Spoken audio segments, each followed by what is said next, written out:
Good morning, rise in freedom. Happy New Year. I'm Austin Peterson. How's everybody feeling today? You ready? It's 2024. The one nice thing about no longer having to worry about pulling out your checkbook at the grocery store is that whenever there was a new year, back when we used to write checks, we used to always write 2023 on the new checks, and you'd waste a check and you'd have to write void on it. Does anybody remember those things? Those problems? God! No! No, we don't remember those things. Did you guys ever write checks? Remember writing checks out of a checkbook? Yeah, okay. Austin, shut up. Let's talk about the news. We've got a lot to go on today. Man, have we got some awesome guests. We're going to start the new year strong with some of our regular guests that I know you love. John Miltimore joining us this morning at 7:30 a.m. Central Time. Jeffrey Epstein's client list drops today, at least if a court hasn't stopped it. Bill Clinton to be named and unmasked as John Doe number 36. He's apparently been identified more than 50 times in the Jeffrey Epstein document dump. Ugh. How dare you? Kind of gross. We're going to talk about that this morning at 7:30 a.m. So about 30 minutes from now, we'll speak to John Miltimore about the Epstein document dumps. Joe Biden appeared on the New Year's celebration with Carson Daly, not Carson Daly, what's his name? You know, the Ryan Seacrest, you know, the celebrity people that I don't listen to, the other night. And Dr. Jill Biden, his wife, apparently had to help him figure out what his favorite food was, which don't we all know what Joe Biden's favorite food is? Ice cream, yum, yum. I've got that clip for you. It's kind of funny and also sort of sad. We'll talk about Joe Biden's approval ratings, how he's looking with Black and Hispanic voters this morning, and we're going to have a great day today. It's going to be an awesome show. And then, of course, at 8 o'clock, we've got the lovely Camellia Peterson. Ice cream, so good. Yum, yum. Conservative good chicks are still mad online that conservative dads think hot chicks are attractive. This doesn't sound like a news headline. Don't panic. Don't run around. I know, news at 11. But the church ladies are mad this morning. Could it be possibly Satan is in charge? We'll talk to Camellia about that, about it's no longer the satanic panic, although I guess they would say that this is quite demonic. But conservative dads enjoying hot chicks online is the new panic. We're going to talk about it this morning at 8 o'clock with Camellia. But the cool news is that tomorrow, have you guys ever seen this Isabella chick that's everybody's freaking out about? Is that her name, Isabella? Oh my God, I'm going to forget her name. Oh, well, Isabella Marie Patterson, is that her name? Oh my God, Austin, don't screw this up. It's too early. Where is she at? Where's the DMs? I slid into her DMs. Isabella Maria de Luca is going to be joining us tomorrow on the show. She's the one that everybody's freaking out about because she is quite busty. You know, she's quite busty, and she posts photographs of herself at the beach. And, you know, she was apparently one video that she was like just doing a cooking video. People were really upset with her about. So we're going to talk to her about that tomorrow when she comes on the show tomorrow. It's going to be fun. Because you know me. Viva la libertad, carajo, right? I don't care. I think it's funny, but I just see people getting their panties in a twist. We'll talk about it. You know what? The fact that my wife brings it up and the fact that people are talking about it online, we're going to talk about it today with Camellia at 8 o'clock. And we're going to make her blush because that's what the game is every Tuesday and Thursday. And then, of course, at 8:30, everybody's excited when we talk about Javier Milei with my buddy, Alejandro Chafuen is my former boss. I worked for him for a little under a year at the Atlas Economic Research Foundation. And I believe he now works for the Acton Institute, which for those of you who are super libertarian nerds, you might remember who Lord Acton was from American history. Well, there's a think tank and he works for it. And he's going to talk to us today as a South American libertarian, now American libertarian. Well, I guess now I've been learning so much Spanish because of all my new friends from Argentina, because Javier Milei has been reposting me and my clips from my show that I've been making so many new friends on Twitter. But apparently the South Americans, I mean, Argentina has its own culture. We're talking about barbecue. We're talking about yerba mate. We're talking about all kinds of beautiful, delicious products that I might be trying to import to the United States pretty soon. But Alejandro Chafuan is going to be talking to us today about the foreign policy implications of Javier Milei pulling out of BRICS, which was not necessarily an economic alliance, but it was a foreign policy alliance mostly pushed by Russia and China against the United States. Argentina's Javier Milei pulls out of that, signaling his intention to have closer ties with the United States and Israel, of course, because he's not anti-Israel. So we're going to talk about that with my friend Alejandro Chafuan this morning at 8:30 a.m. Central Time. It's going to be great. The lovely Urs Mommy is joining us here today. What's up, Urs Mommy? She says that the coffee was a huge hit at Christmas. I'm telling you guys, the Founding Flavors coffee over at apforlibertyshop.com, it's not just some regular grab it off the shelf kind of coffee.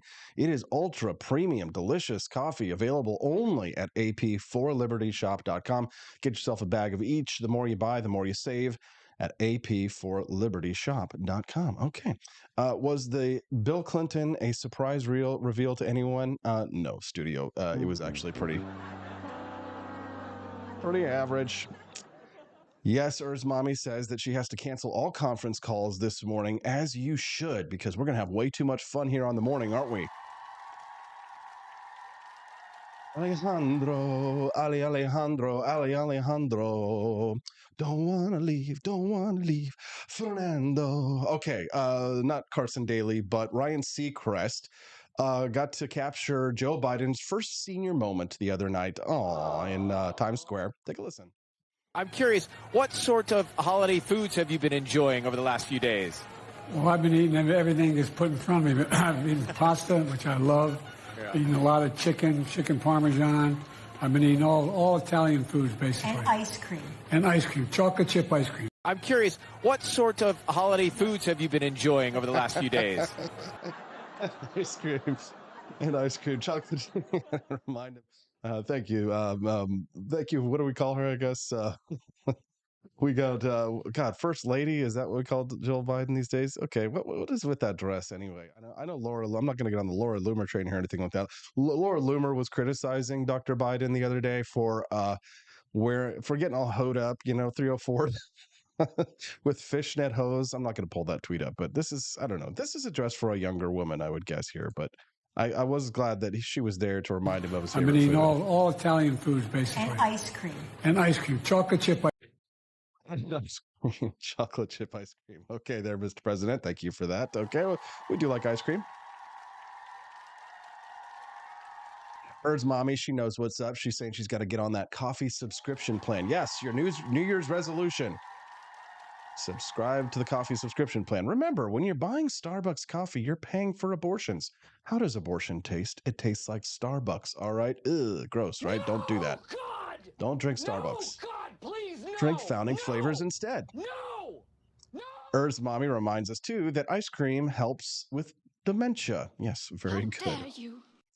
Thank you for that, Urs Mommy. All right, so Joe Biden's approval ratings still continue to be in the tank. I wonder why. What's going on, Joe Biden? Joe Biden seems poised to be the Democratic nominee. What kind of year has he had politically? Well, again, he started 2023 coming off those good midterms for Democrats, and his approval rating, 46-50, wasn't that bad, but it's taken a hit this year. And as we start to close out the year, our final NBC poll had him at just 40% approval, 57% disapproval. How does this compare to past presidents entering their re-election year? Here you can see it. Here's the 40 that we have Biden at right now. These are all the final polls heading into the election year, re-election year that NBC conducted. You just see all the recent presidents. Look, Trump got beat in 2020. He was at 44 heading into his re-election year. Bush Sr. got beat in 92. He was at 52 and heading south rapidly there. But you see how that number compares. That's the lowest. That's the lowest in an NBC poll for an incumbent facing.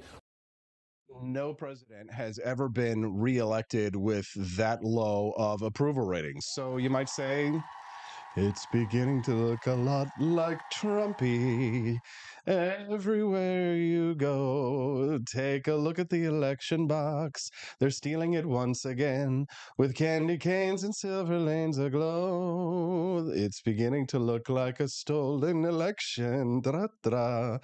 Biden's gonna grab every We have box. put together, I think, the most extensive and inclusive voter fraud organization in the history of American politics. Wait, what? Folks, we got a lot of work to do. I don't only need you to get me elected, I need you once I'm elected. No longer just to get. I need you to get me elected.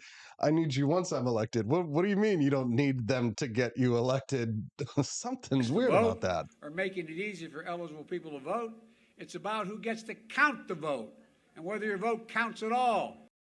What the hell? Wait a minute. What? Wait a minute. Back that up. Back that up. Back that up. Okay.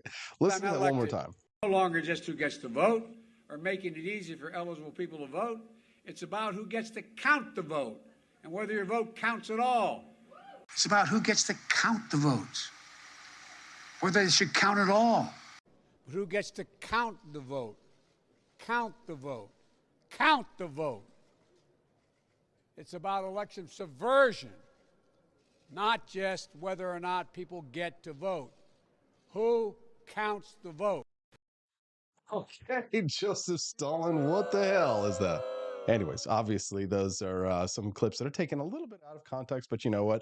Should we give our enemies the benefit of the doubt? I think not. Good morning. If you're just tuning into the Wake Up America show, it's nice to see you guys. Happy New Year. It's nice to see everybody filing in. AC Martinez II just started following our channel. Won't you do the same?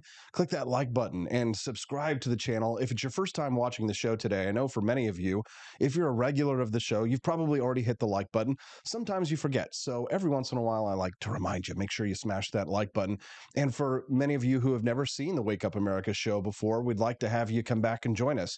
Every Monday through Friday, this show streams live from 7 to 9 a.m. Central Time here on the Wake Up America show. We are the preferred talk show of Javier Milei. No, I don't know that. I'm just saying that. I'm just kidding. But somebody messaged me the other day and left a really nice comment on our Rumble channel about all of the coverage that we've been giving to Javier Milei. And most people who are in the United States who are libertarians are already aware of him, but more and more people are learning about him. And some people aren't even, are just kind of waking up to it. And there apparently aren't a lot of news channels that are covering what's happening down in Argentina. It's a revolution of liberty. We got to give it up for Javier Milei. This was a really great comment that we got the other day from a woman by the name of Honey Bliss. She says, I have been searching for a good English-speaking truth channel who would cover events in Argentina and their new lion president, Milei. I heard he signed Argentina into globalist climate accord nonsense and tried to find out whether that was fact or fake news. And I realized I had no good news channel that covered Argentina, Milei. I got a Twitter account and followed Milei and used Google Translate to find out more. Then I discovered I still didn't fully understand all that he posted. It's true, me too. She didn't have enough context, and her education was sorely lacking in all things Spanish and their culture. Me too. I'm like on a whirlwind tour of learning Espanol these days. She says, your channel is exactly what I need, and I've already emailed your link to someone I know who is interested in finding the same thing. Yes, you're in the right place. We will be covering what's happening in Argentina extensively on this channel, and I have been scrambling to get a roster of good freedom-loving South American people and Spanish-speaking Hispanic people, Spanish people, anybody who can speak Spanish and understand what the hell they're saying, what's going on down there, because you know what? They call us Yankees, and I guess we are Yankees. So Yankee, instead of not go home, they want Yankee go to Argentina. So, and apparently this Yankee might be going to Argentina. I was invited to speak at a conference in Buenos Aires next December. So, and it's a long time from now. You never know. Things can happen between now and then. But there is a good chance that a little less than a year from now, I will be going to Buenos Aires and possibly even taking a group with me. I might try and organize it as a group trip for people. Maybe we can even save money if we can get people to go together. And if people are interested in going with me for investment purposes, because I'm thinking about going down there, taking some money and investing in some businesses down there as well, then, you know, reach out to me in the next 6 months or so. Sometime in the next 6 months, let's try and get maybe an investment group of people to go down there. We'll have maybe we'll have a good 2 weeks or something to go in there and meet with people. Maybe we'll even get to meet with Javier Milei. What do you think? I think that might happen. I have this weird feeling that I'm going to meet Javier Milei sometime soon. Maybe I'll go down there and I'll be able to get an interview with him. I want to ask him lots of questions, especially things about his stance towards the United States and Israel, and what makes him a little different from American libertarians on the foreign policy front, and how, as an anarcho-capitalist, he sees his role as the head of a government in order to shrink the state. How does he take these measures that are more coordinated and more minarchist or limited government libertarian like myself, as he works towards his ideal version of the world? So I've got a lot of questions that, people like Tucker Carlson and others aren't going to ask him. So hopefully I'll be able to get an interview with Javier sometime soon. Probably is not going to happen on this show. Don't be too disappointed. It might be on this show, but if I do get to interview him, it will play here. It's just that he is unable, I believe, to speak in English clearly enough in order to be understood in an English-speaking interview. So the chances are that I go to Buenos Aires and interview him directly and use a translator are raising exponentially. So it's very likely that something like that might happen. So let's see what we have. Oh, God, we're going to be talking about... we are going to be talking about Jeffrey Epstein this morning with our buddy John Miltimore here in about 13 minutes from now. But the big news is not looking good for former President Bill Clinton. I'm reading the news this morning. Bill Clinton to be unmasked as Doe 36 and identified more than 50 times in the Jeffrey Epstein document dump, which is supposed to drop today. So apparently this trove of court documents related to late pedophile Jeffrey Epstein, which are expected to be released today, name John Doe number 36 as President Bill Clinton. Clinton is mentioned more than 50 times across redacted documents, according to a 2015 lawsuit from Epstein accuser Virginia Giuffre. So many of the references to Clinton are believed to stem from Giuffre's attempt to compel the former president to testify against the late sex offender and his former paramour and co-conspirator, Ghislaine Maxwell. Other Clinton mentions are expected to be related from attempts from both Maxwell and Giuffre to make Epstein come clean in 2016 after he repeatedly invoked his Fifth Amendment rights during a deposition in that lawsuit. Now, the documents are not expected to implicate Clinton in any illegal activity, but we don't know until we see the documents, right? The names of more than 170 people who were known as only John and Jane Does previously with ties to Epstein are expected to be revealed in the documents after the Manhattan federal judge Loretta Preska ruled just before Christmas that they would be unsealed in the new year. So because of the New Year holiday, documents are expected to be released today. Yeah, but documents are expected to be released today. Weird stuff. So Shantae Davies is she is one of Jeffrey Epstein's massage artists, as they say. Hold on, let me see if I can pull this picture up for you on the screen. This is from the New York Post. So you take a look at this here. This is, this is, weirdness. Like, listen, everybody likes a good massage, but when you're a former president, don't you think you ought to do something like that? Not in public. And if you're doing something like that with a young girl around Jeffrey Epstein, come on, that's sus. No, that's sus. God! No, God, please, no! Am I wrong? No! It seems sus. No! Totally sus to me. Wonder what you think as well. Here's Epstein hanging out with Bill Clinton. There they are, acting weird. Here's Virginia Giuffre with a picture of herself as a young girl. She's been, of course, one of the primary, most public accusers of Bill Clinton and Jeffrey Epstein. Remember this story from Amy Robach? 3 years. I've had this interview with Virginia Roberts. We would not put it on the air. First of all, I was told, who's Jeffrey Epstein? No one knows who that is. This is a stupid story. Then the palace found out that we had her whole allegations about Prince Andrew and threatened us a million different ways. We were so afraid we wouldn't be able to interview Kate and Will that also quashed the story. And then Alan Dershowitz was also implicated in it because of the planes.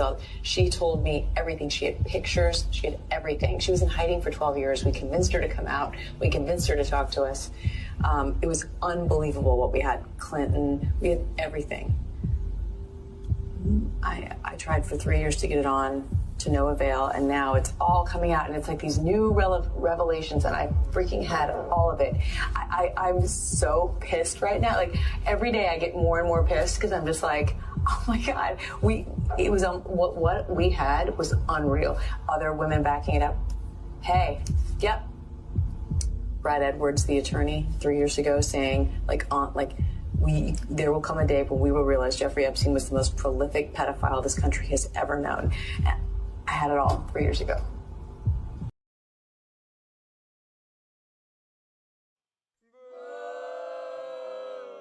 Jesus, stuff is really dark. Well, we do try and keep it light here on the show as much as possible. But you know what? The news is the news here. Take a listen to this. This is Bradley Edwards. He represented 70 trafficking victims of Jeffrey Epstein starting in 2009. He was instrumental in bringing him down. Take a listen to this. Obviously, our current president has had relationships with Epstein in the past, and there are those Katie Johnson and maybe other victims who have accused Trump of being involved in things like this. In my experience, Trump supporters will not listen to anything along those lines. Obviously, we're not a court of law here right now, but are those claims of that case was dropped? It was dropped before it went to court. In your opinion, as a lawyer and your experience, is there anything you can say as to the validity of those claims, or whether or not there will be any more about that? Nothing at all.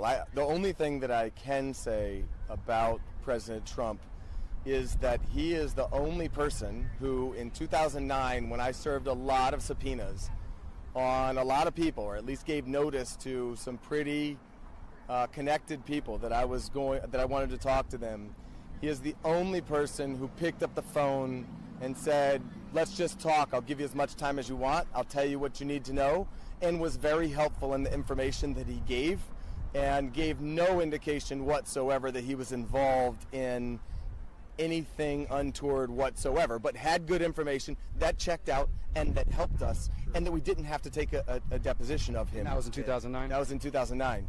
So, do you know if there's any truth to James Patterson's claims that Trump kicked Epstein out of Mar-a-Lago? I've definitely heard that. That'll be interesting to see if Donald Trump is named in that. Here's what Donald Trump had to say at CPAC about this a few years ago. Bill Clinton. Nice guy. Got a lot of problems coming up, in my opinion, with the famous island with Jeffrey Epstein. A lot of problems. Bill. Yeah, well, Tucker Carlson tweeted this just, I believe, yesterday. The U.S. government claims that Jeffrey Epstein killed himself in a federal detention facility in Manhattan 4.5 years ago, just before his trial. If that's true, why are there so few records available from that night? Here's Mark Epstein trying to get a copy of one of the most basic documents of all, the pre-hospital care report written by the EMS team that moved his brother's body out of the cell. Tucker Carlson will be interviewing Jeffrey Epstein's brother very soon. Here he is going to the prison to get the documents. Okay, but as of right now, you're telling me you can't find the PCR report? Not for the 10th of August, 2019, no. It's not in the fire department database. I don't know why. If it's supposed to be there, we'll find out. But first you got to get the letters of administration before you can take them anywhere. Yeah, you see, because the date on here is the 10th of 19. That's the day they found him, they took him, and he was dead. Well, then they might have taken him directly to the morgue. So no, he was in the hospital. I have photographs of him in the hospital, too. Oh, well, you didn't tell me that. I'm just going by... Yeah, no, I understand. I'm just trying to explain what I know. Yeah, well, I don't know what happened, but so far he's not in the fire department database. I don't know why. But they had a private unit at the scene. And could they have taken him somewhere? Well, see, he has a photograph of the fire department personnel. That doesn't generate documentation. That's just a photograph. Yeah. What did he say? I couldn't hear. He said that because you see the fire department personnel there, that doesn't mean they provided documentation. They told me they did. I spoke to them. Yeah. And they were the ones who suggested I get the PCR report. Mm-hmm. Well, they're saying one thing, but the computer is saying something else. Yeah. Well, since I heard that with my own ears, I believe them, and I don't know why someone played with the computer and it's not there. I'm just telling you the situation. I'm not saying either way. I'm just saying the computer's saying one thing, and the information you got from them is different. Right. So, what the computer is saying is that it doesn't have a record of this. That's what I'm trying to tell you. Yes. Yeah. And I don't know why. What's going on? That was Jeffrey Epstein's brother going to get a basic hospital report on his brother Jeffrey Epstein to find out what happened on the day that he died. Those documents have disappeared. Tucker Carlson will be interviewing Jeffrey Epstein's brother soon, and of course we will cover that here. We've got a lot to go. Coming up next, John Miltimore. He's the managing editor of the Foundation for Economic Education on these damning allegations of this report that's set to be dropped today on the Wake Up America show at wakeupAmericaShow.com. Don't go away. We'll be right back.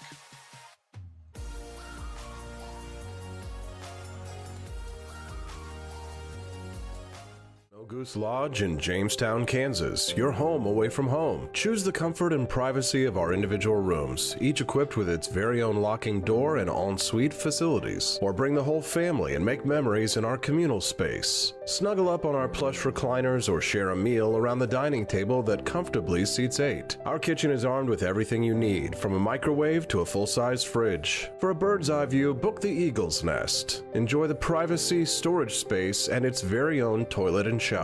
For just $450 a night, reserve the entire lodge. Perfect for reunions or retreats, accommodating up to 8 guests. And remember, Snow Goose Lodge is a haven for kids and dogs alike. So bring the whole family. Book your stay now and get 20% off your first booking using the code WAKEUP.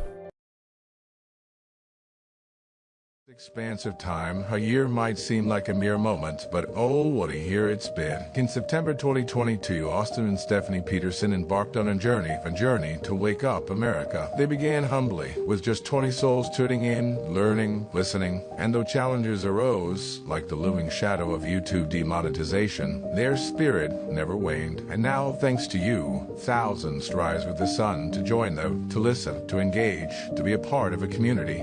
So here's to you, and to wake up America, for memories shared, for friends made, for the journey ahead, and for never, ever forgetting to rise and freedom. Happy anniversary. I'm Donald Trump, and I approve this message. Believe me, Austin Peterson is the best. He's got the greatest Wake Up America show I've ever seen. Whenever I tune in the mornings and watch the live stream, let me tell you, he has got the absolute best content. I love his guests. It's just a total blast to watch, and I highly endorse and recommend the Wake Up America show. It's terrific, believe me.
Welcome to a world of vocal discovery at Peterson Voice Studio.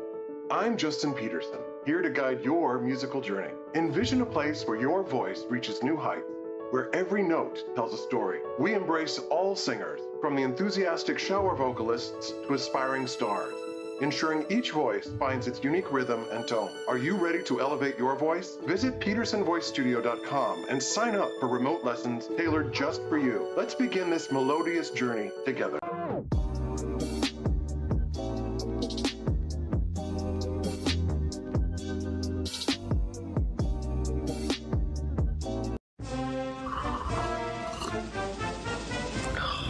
Tired of spending your hard-earned money on woke corporations that don't share your pro-freedom values? Fed up with sipping liberal lattes and progressive cappuccinos? Introducing Founding Flavors from AP for Liberty Shop. Get your day started with Washington's Revolutionary Roast. As robust and principled as the man himself, this blend is the shot of energy heard round the world. Or maybe you want to taste the fervor of freedom with Adams's Patriotic Perk. It's as dynamic and balanced as the U.S. Constitution, sure to awaken your spirit of liberty. For the aficionados Tacos, we've got the Jeffersonian Java, a complex mix of flavors that speaks volumes about your refined tastes. And don't forget Betsy's Liberty Lullaby, our decaf option, crafted with the same care and dedication Betsy Ross put into our Star-Spangled Banner. This blend lets you enjoy the taste of freedom anytime without losing sleep. No woke beans here, folks. Just pure, patriotic, pro-freedom flavors brewed with love for liberty. So why compromise your principles for a cup of coffee? Stand up for your values, perk up your patriotism, and start your day the American way. Get your founding flavors at apforlibertyshop.com.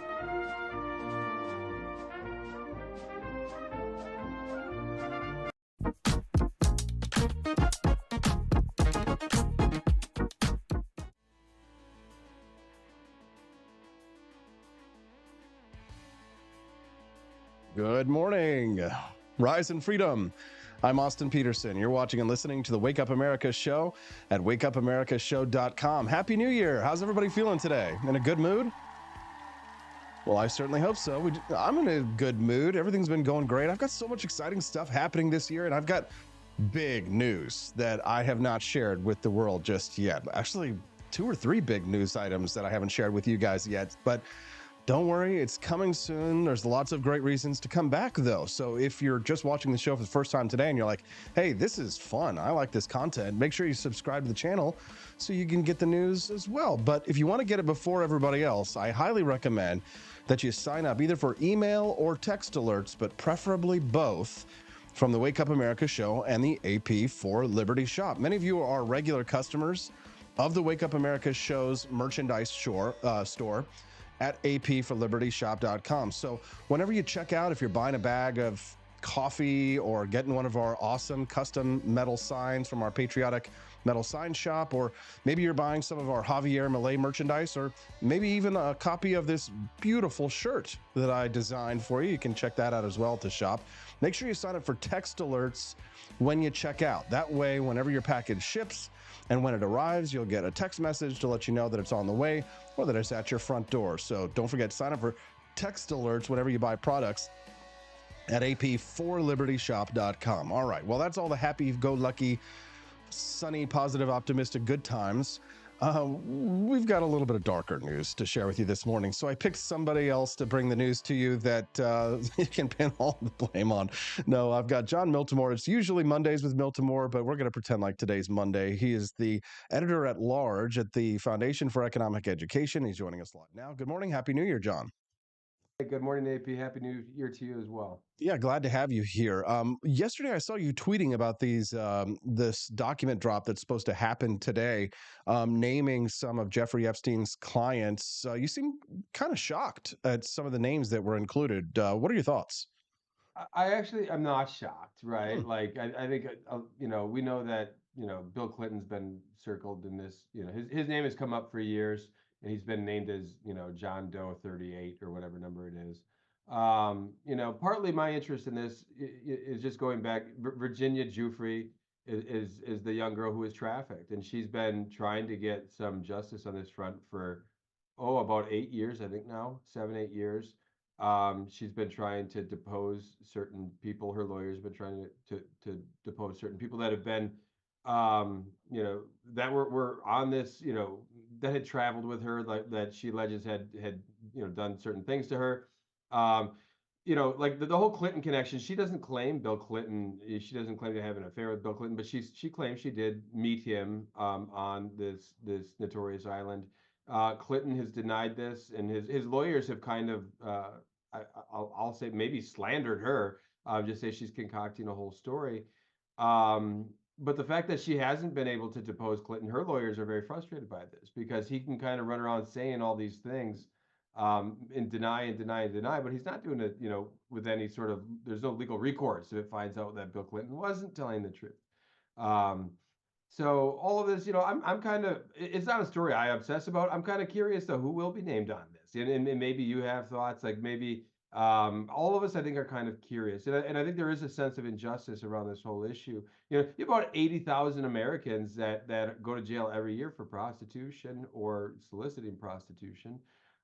This is the most high-profile case we've ever seen, and it's involving child victims, youths who've been trafficked, And there hasn't been a single John arrested for this, or even charged with anything. And I think a lot of people have reasonably asked why is that?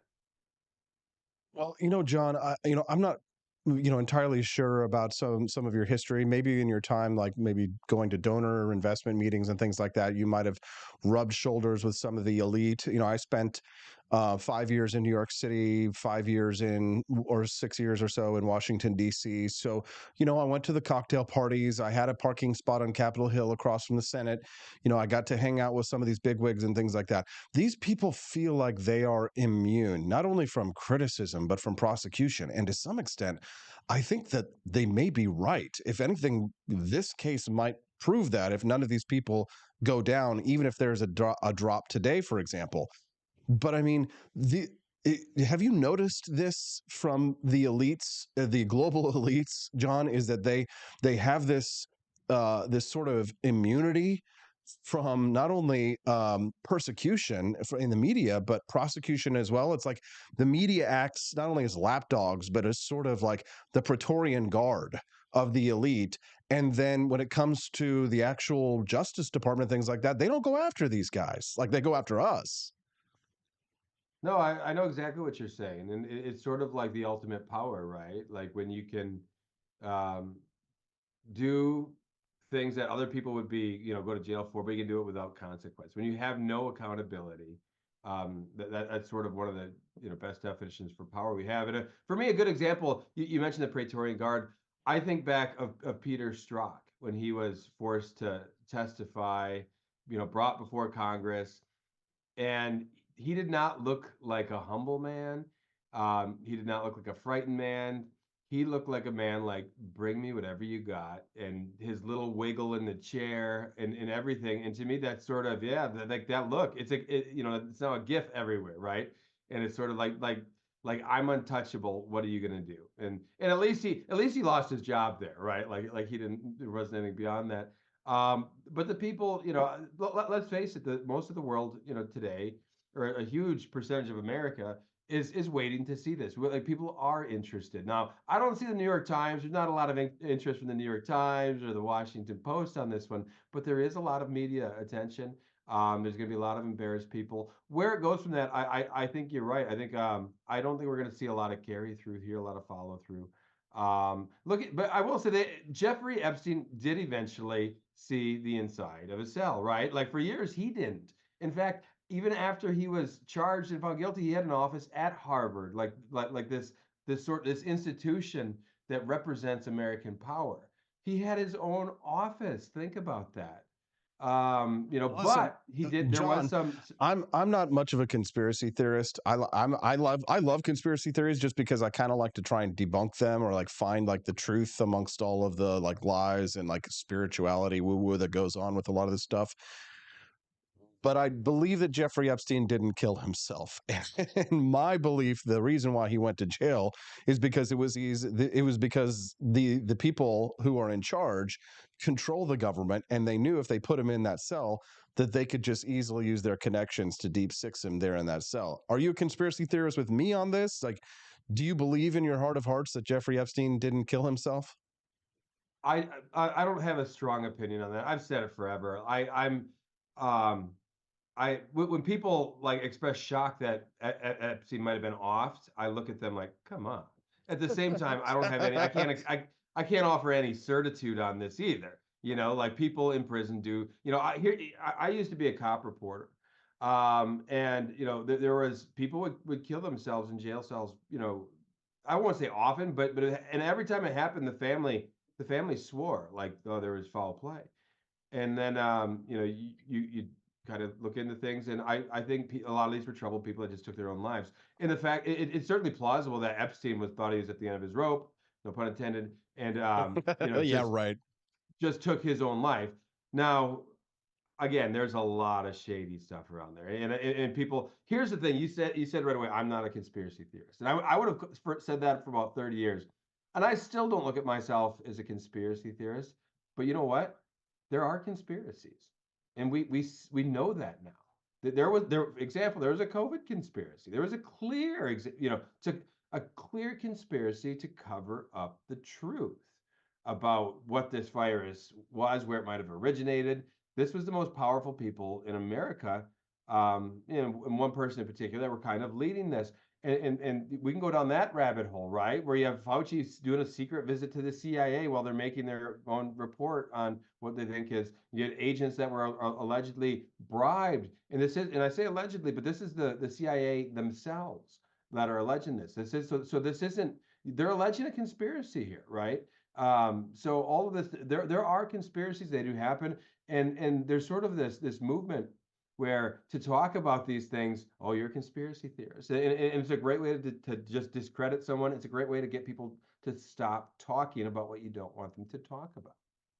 This is such a crazy story because it has entered the lexicon with, or at least the Urban Dictionary lexicon, in a way so that when you say that someone didn't, if I were to say, Javier Milei did not Jeffrey Epstein himself, you would know what I was talking about, right? And let's say that, for example, that in this situation, this scenario, that Jeffrey Epstein didn't Jeffrey Epstein himself, that he actually did commit suicide and that it's all, on the up and up, et cetera. I think it speaks largely, and a lot of the conspiracy theories, for example, speak largely to the general distrust that the American people have in our government, which in some ways is actually very healthy. Don't you agree? I do. I mean, you know who did this really well for a lot of years was Hollywood.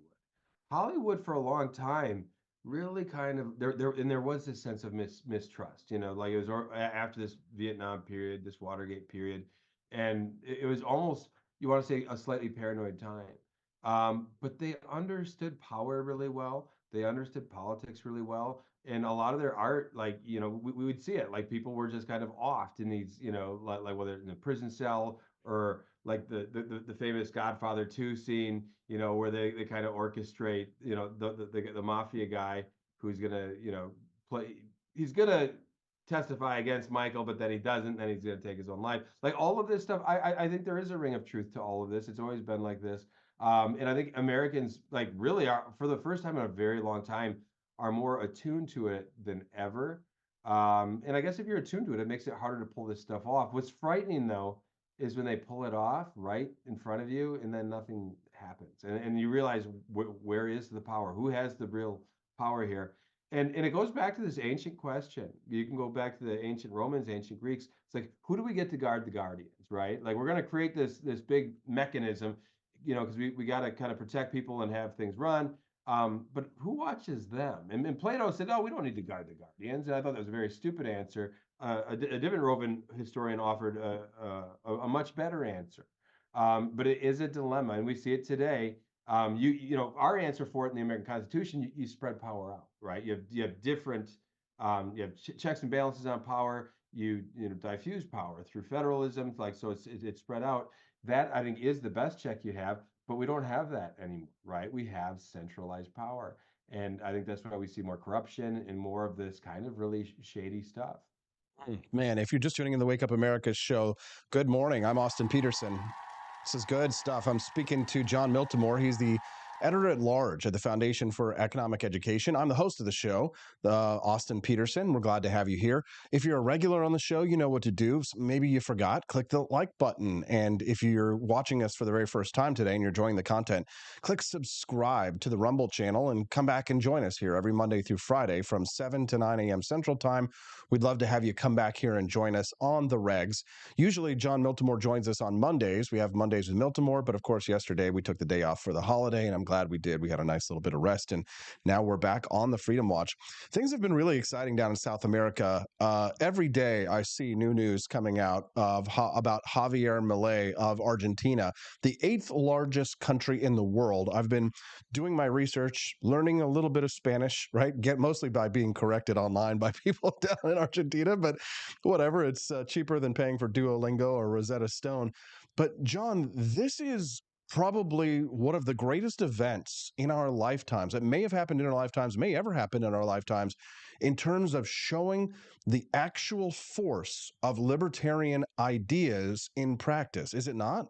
No, absolutely. And Milei is like taking the proverbial chainsaw to the bureaucracy over there. He's doing all the things that we kind of dream about. We're going to see this experiment actually in action.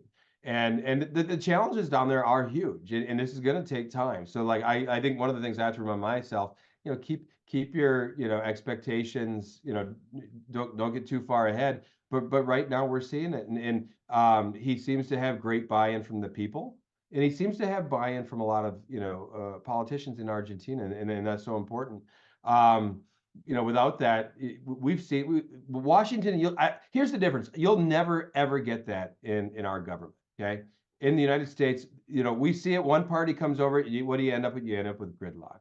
And you get one president trying to push through an agenda.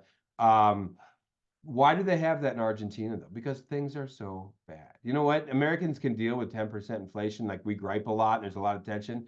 It's 150 or 160% last I looked in Argentina. That's panic, right? That's people saying, oh my gosh, you have 40% of the country in poverty. What can be done? This is a country a century ago was one of the most prosperous countries in the world. Its GDP was similar to say Canada.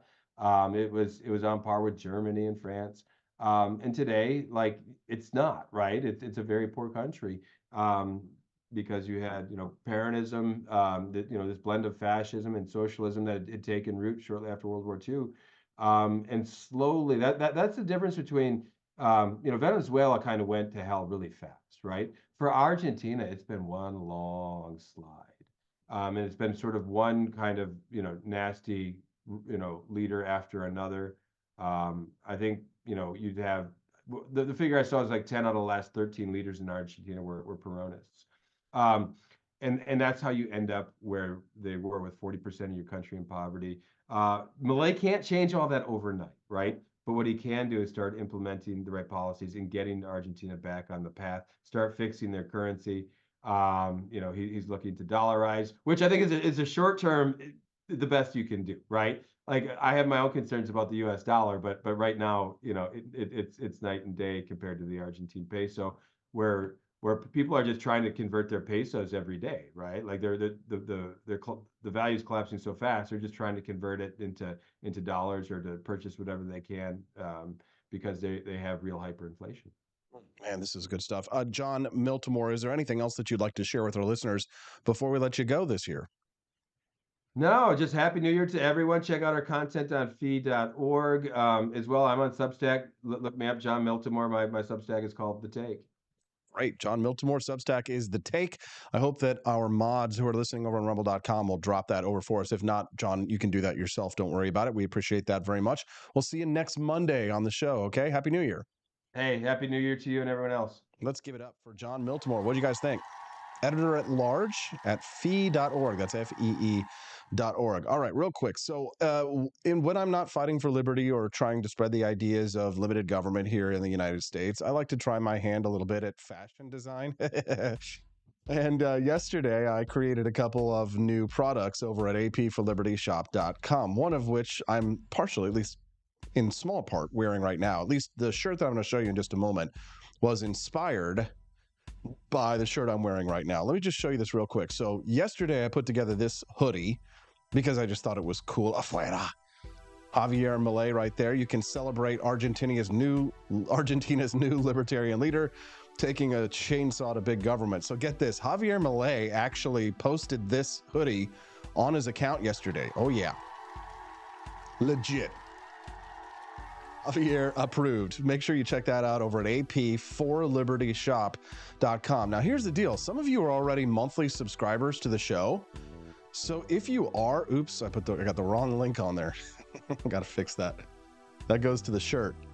But for some of you who are interested, if you want to get this hoodie, you can get that at apforlibertyshop.com. Just type in Afuera. You'll find the hoodie. There you go. Boom, there you go. Afuera, some Javier Milei hoodies. Now, you get 20% off this hoodie if you're a monthly subscriber to the Wake Up America show. You should have your code. If you don't, you got to hit me up over the text line. Let me know, hey, Austin, I don't have my code. Tell me your name, and I'll check it with the records. You can get it in all sorts of colors over at apforlibertyshop.com. But the shirt that I thought you would like the most, electric. Okay, I'm not kidding. It took me a year to figure out how to design this shirt. Okay, check this out. Now, it's inspired by the one that I'm wearing right now, but it's called the Liberty Retro Electric AK-47 Aloha shirt. And somebody was like, well, why is it called the AK-47? Well, look, because it's got little AK-47s all over it. See, right down there, right up here, right? So yeah, it took me forever to figure out how to make these blue and pink shirts on an Aloha shirt design. This is an exclusive, right? I found this shirt in the bargain bin at TJ Maxx, and dude, when I wear this shirt out for like a party or just like going out to dinner or whatever, everybody stops me and is like, that shirt is awesome. Where can I get that shirt? And I'll tell you, you can't get this shirt anywhere, okay? The closest you can get is the one that I design. If you get this shirt, and remember, if you're a monthly subscriber, you get it for 20% off, and it's free shipping. You can get this shirt. Everybody will, I promise you, you are going to get stopped in public like twice a day because everybody's going to want to know where you got this shirt. I have my own spin on this shirt, which is with the pink AK-47s, but I'm also going to make them with different firearms as well. I'm going to make one with a 1911. I'm going to make ones with machine guns and bazookas. Brand new at apforlibertyshop.com. Liberty Retro Electric AK-47 Aloha shirt.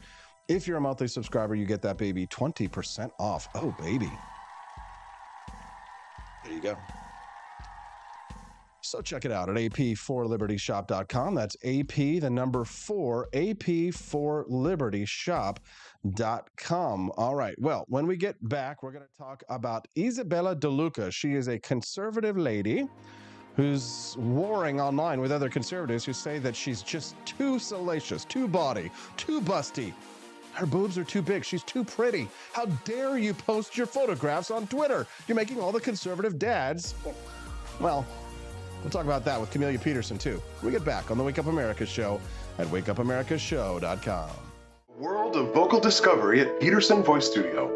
I'm Justin Peterson, here to guide your musical journey. Envision a place where your voice reaches new heights, where every note tells a story. We embrace all singers, from the enthusiastic shower vocalists to aspiring stars, ensuring each voice finds its unique rhythm and tone. Are you ready to elevate your voice? Visit petersonvoicestudio.com and sign up for remote lessons tailored just for you. Let's begin this melodious journey together.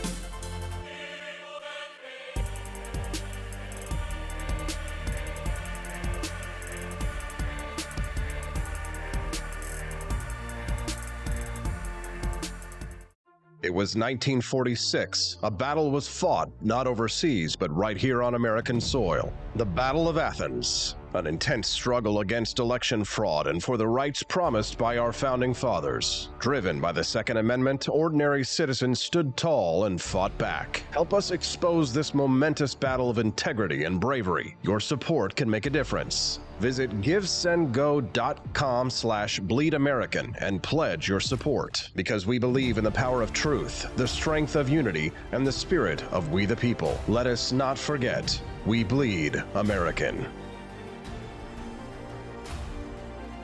Fire.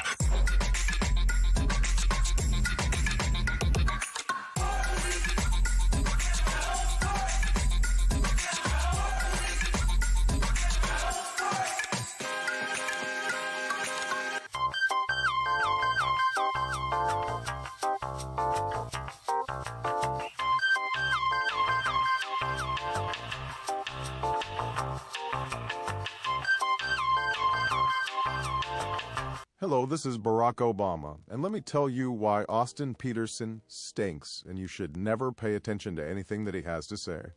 First of all, he's a libertarian. And we all know libertarians are idiots. They don't realize how important government is to everything that we do. I recently became aware that Austin has opened up a libertarian shop at apeforlibertyshop.com. Now, I'm asking you as a personal favor to me that you never ever visit apeforlibertyshop.com.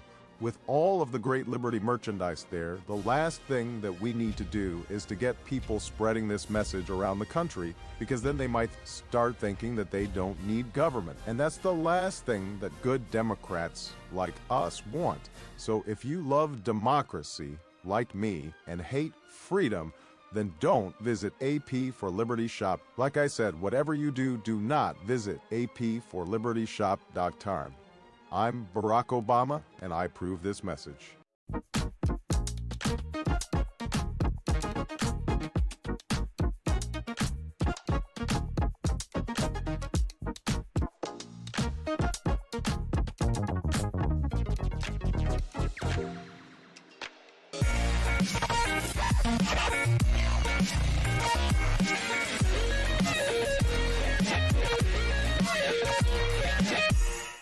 When I was in foster care, I never knew when I would have to move, so I always had my suitcase ready to go. Then one day, I was adopted. My new parents opened their hearts and home to me. My parents cook my favorite breakfast for me every morning. My parents take me on trips I never thought I would go on. They gave me a home and an even better reason to use that suitcase. My parents aren't perfect, but they're perfect for me.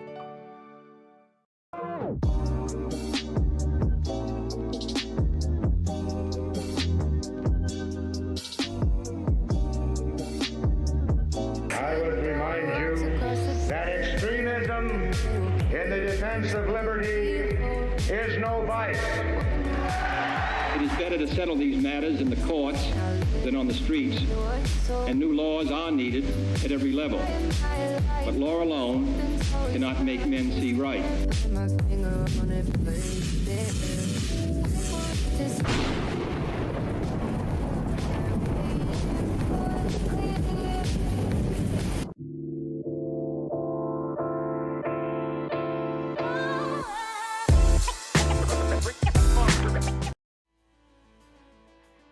Good morning, Rise and Freedom. I'm Austin Peterson. You're watching and listening to the Wake Up America show at wakeupAmericaShow.com. We're glad to have you here. Click that like button.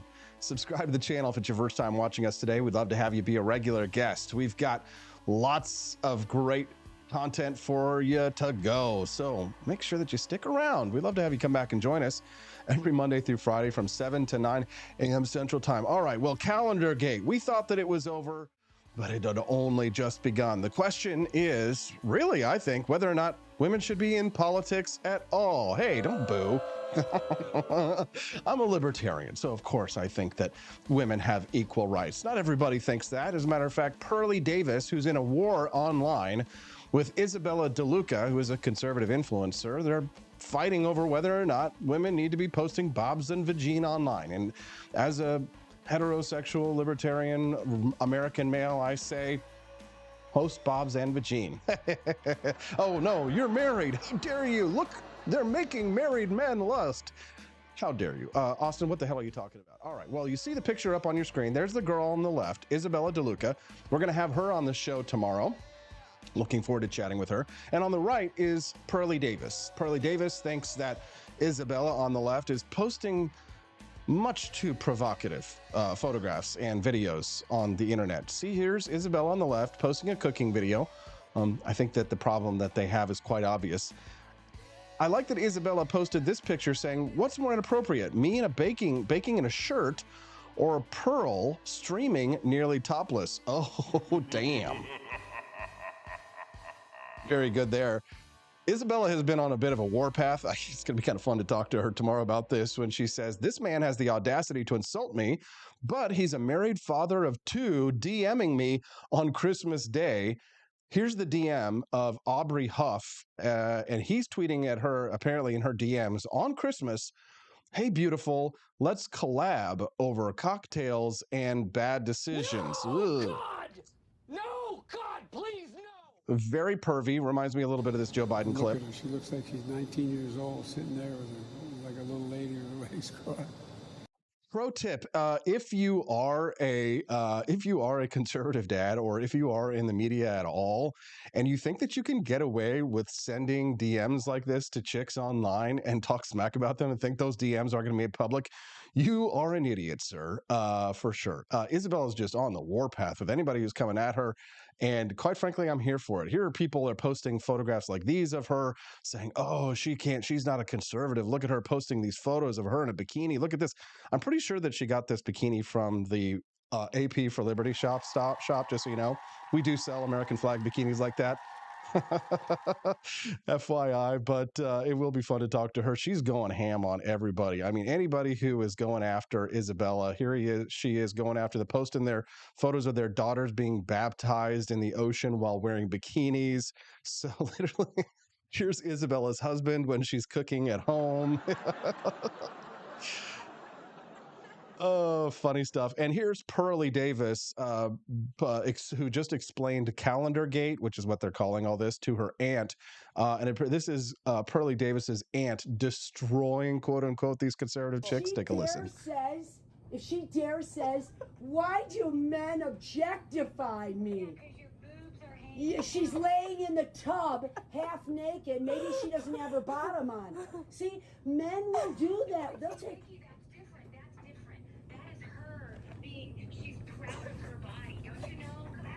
Oh, body shaming. Am I body shaming her? Am I bottom shaming? Well, this what? Well, unless she's turned on by him. See, that's another thing. That's another. Yeah, but here's the thing. If you know what's funny, if she dares say.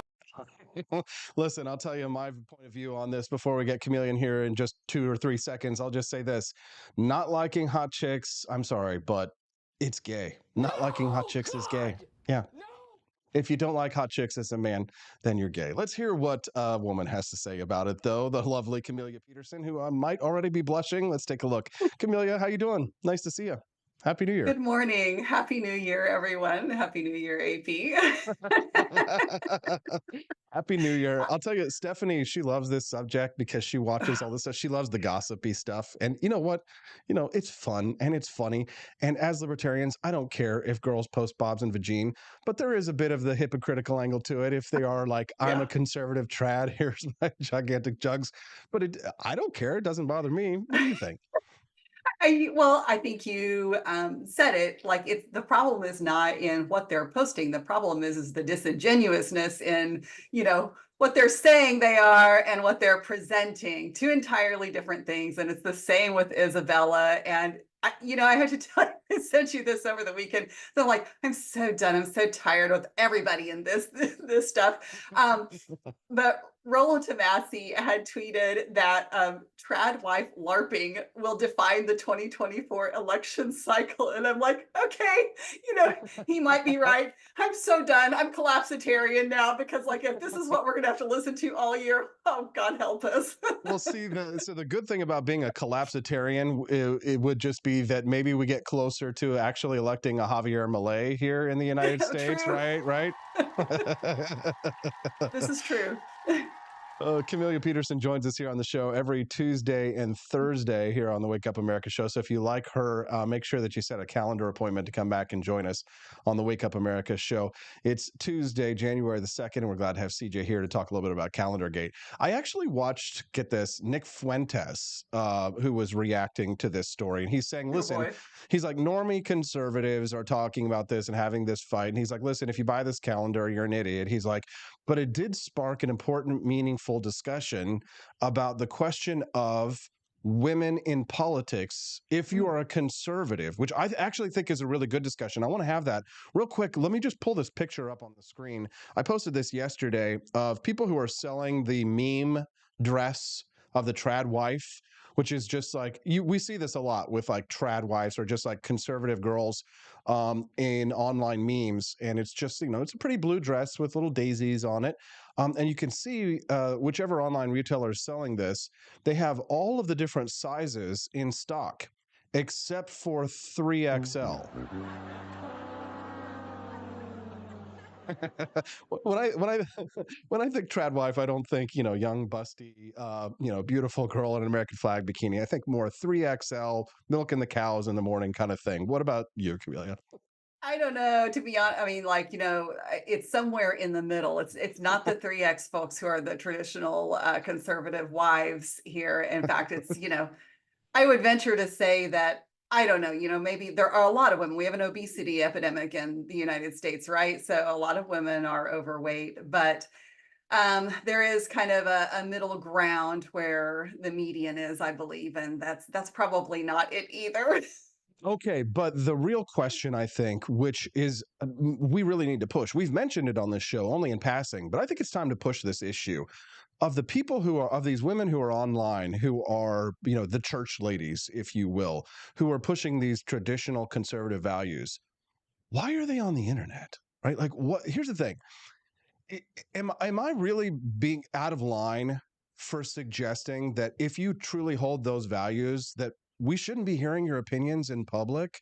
Like, I know that might seem offensive, but I mean, like, truly, if you are a conservative, traditional woman, you aren't supposed to be on Instagram. I don't want to see any photographs of you online. I don't care if you're covered head to toe in a burqa that's the American goddamn flag. Like, I don't want to hear your opinions because you're not supposed to be speaking up. You aren't supposed to be leaders in your church, and you sure as shit aren't supposed to be leaders in politics. Am I overstepping here by suggesting this? This is the problem, isn't it? Is that people don't really know how to define conservatism. And when you talk about traditional conservatism, as you see it talked about on Twitter, online, wherever else, and you're also talking at the same time about the Christian right, the thing is like all of these tradcon women that are posting online and posting on Instagram or whatever, a lot of people probably look at me now and they don't think tradcon. I am way more tradcon than all of those people, and that's because I live it. I don't post it all over the place. I live it.